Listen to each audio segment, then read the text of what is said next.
close till I get up. Time is barely on our side. I don't wanna waste what's left. The storms we chase are leading us, and love is all we'll ever trust. Yeah, no, I don't wanna waste what's left. And on we'll go, through the wastelands, through the highways, till my shadow turns to sun rays. And on we'll go, through the wastelands, through the highways, and on we'll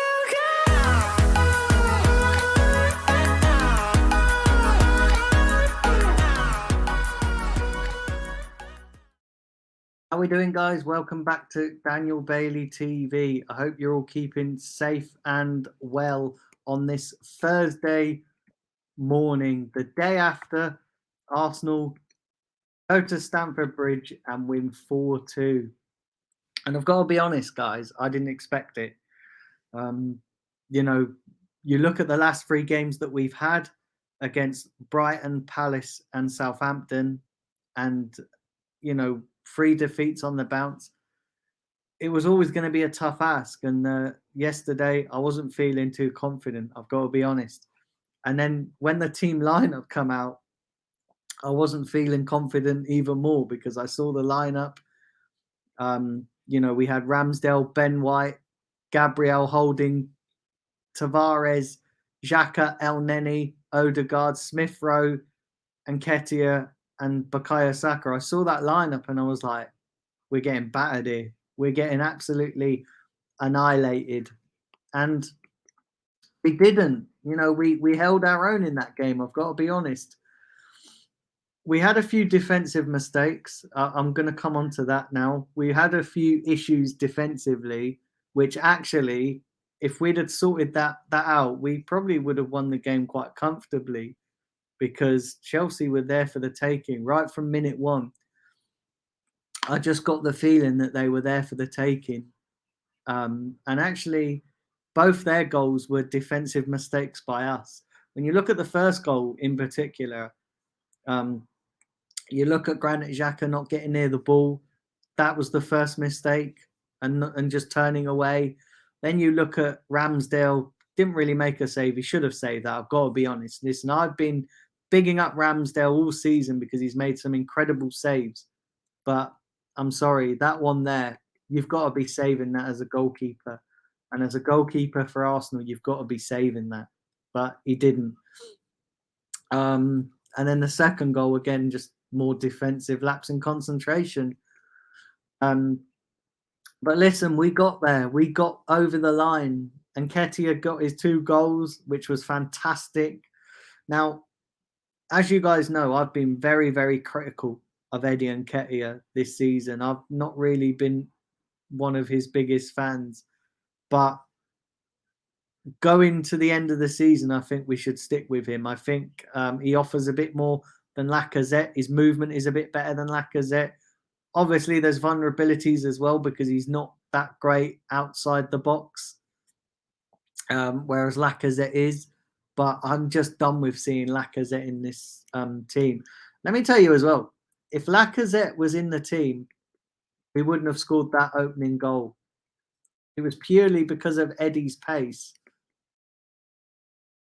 It was purely because of Eddie being in the team as to why we got that goal. So, listen, it was great. 4-2 win. Nice to see Saka on the score sheet as well. It was nice to see him take the penalty. I think that's his first penalty since the Euros. So it was nice to see him score that penalty.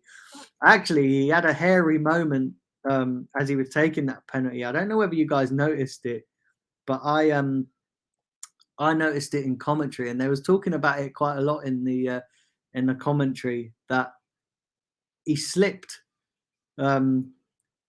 as he was taking the penalty. I think it was his right foot slipped, and actually he got a bit of luck in that as well. That he got a bit of luck that it went in, but I don't know whether you saw it, but yeah, his right foot slips as he was going to hit the ball, and actually he got a bit of luck. And But listen, 4-2 at Stamford Bridge, what's not to like? You know, Chelsea are the champions of Europe. Listen, this result is massive for us. Absolutely massive, because we're level on points with Spurs. We're only behind Spurs on goal difference, but we're back in the mix.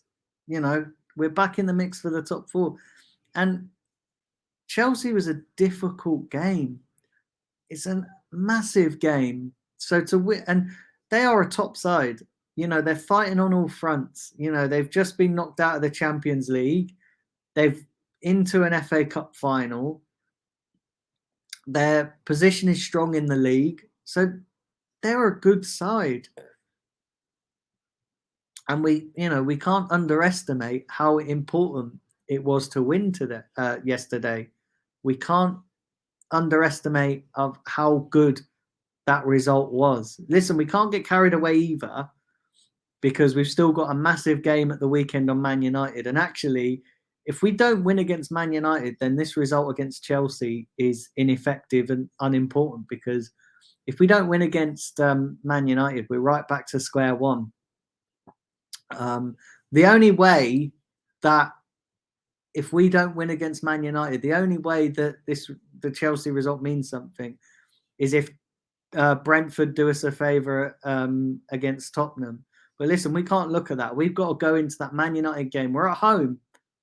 We've got to go into that Man United game, and we've got to win against Man United. I do think we can win against Man United. I don't think it's going to be the walk in the park that everybody's anticipating because of Man United's form. But I do think that we can actually go and beat Man United. I do think there's enough in our team to go and beat Man United. And it all depends on whether, as well, they've got Cristiano Ronaldo back. It depends whether they're giving him more time off, because obviously of his sad news with him losing his son.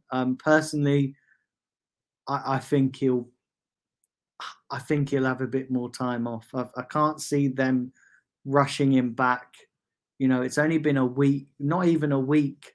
So yeah, I can't see his head being in the right space. I don't think he will play on Saturday, but might be wrong. He might want to play. He might want to take his mind off things. You just don't know. Listen, that's if he plays.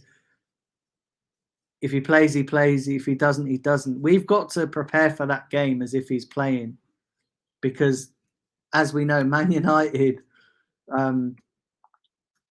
Cristiano Ronaldo has practically been carrying Man United this season. So it's going to be interesting. But as you know, on paper, we should win. And the one thing that this week has taught us is that you can't really go on paper, because on paper, we should have beaten Brighton, Palace and Southampton. And on paper, we theoretically should have lost against Chelsea. So, listen, football's a funny old game.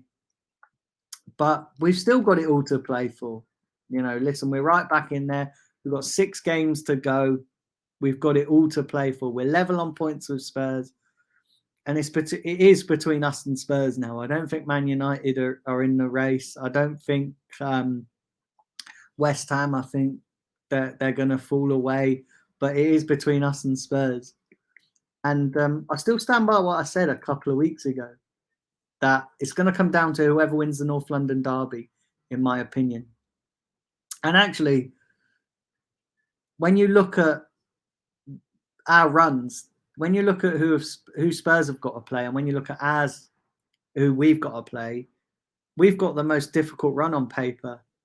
And maybe, on paper we've got the most difficult run, but maybe actually on the pitch we've got the easier run, because when you look at Tottenham's running, they've still got to play Brentford and Liverpool. If they lose both of those games and Arsenal beat Man United and then go on and beat West Ham, when you look at that, when you look at those runs,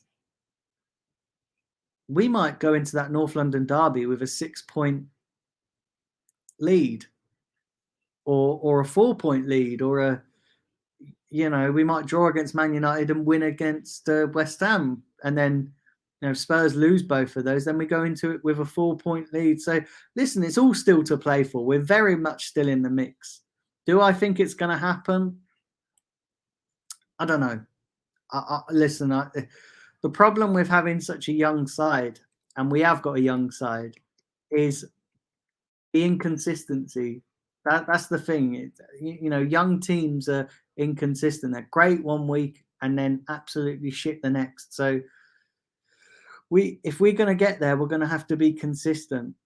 And that's the big question right now. Can we be consistent? Let me know in the comments section below. Let me know what you think. Because it's all very much still to play for. It's not in our hands. It's neck and neck. It's so tight, isn't it? That top four. So tight. So listen, we just have to wait between now and the end of the season to see what happens. But we've got to focus on Man United now. We've got a massive game. The one thing I will say before I wrap this review up is that winning against Chelsea yesterday will give us so much confidence. Winning against a top side will have just given us the spark back that we've been missing over the last 3 games.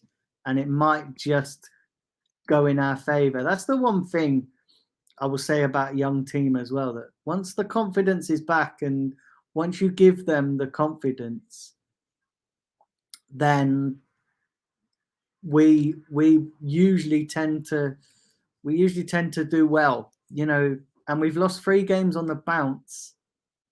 Remember we done that against I think it was Man United, Everton and Liverpool. We lost those 3 games on the bounce. And then we went on a massive run. We lost to Man City. We had a bit of a bad January. But then since January, we went on a decent run. I'd like to think now that we'll go on a decent run again. We're at the business end of the season, 6 games to go, 6 cup finals. Can we do it? It's going to be interesting, guys. Listen, that's it for today's review. Do smash the like button, smash subscribe if you like this content, and please do share, and please do leave your comments down in the comment section below, because I do enjoy reading them. I really enjoy reading your inputs. It's great to hear what you guys have to say. Listen, I'll be back on Friday. The preview for the Man United game will be dropping at 9 p.m. So do look out for that. I'm unfortunately not going up on Saturday for the Man United game. I'm going to Wembley to watch Tyson Fury versus Dillian White. So I'm not going to be at the Emirates, but I will be listening to the game on the coach journey up to Wembley. So yeah, listen guys, all enjoy the rest of your day. Come on, you Gunners.